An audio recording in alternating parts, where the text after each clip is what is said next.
Hello friends, কেমন আছো তোমরা সবাই? চলে এলাম সকালে ব্রেকফাস্ট করতে করতে তোমাদের সাথে একটু গল্প করব বলে। আছে একটা সেকা পরোটা, আছে শসা, আর আছে এক বাটি কড়াইশুঁটির ঘুগনি। এটা কালকেই বানিয়েছিলাম, এ তো আর অল্প করে করা যায় না। তারপরে বলো বলো, তোমরা সবাই কেমন আছো? কাল তো ভীষণ সবাই আনন্দ করেছো দেখেছি।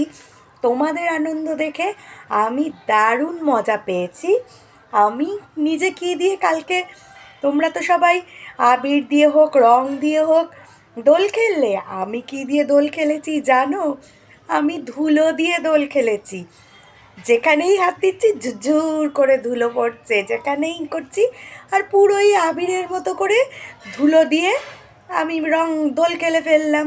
তাহলে কেমন হলো বলো তো আমার কালকের দোল খেলাটা? এরম দোল খেলা খেলেছো কেউ? জানিও তাহলে। টাটা।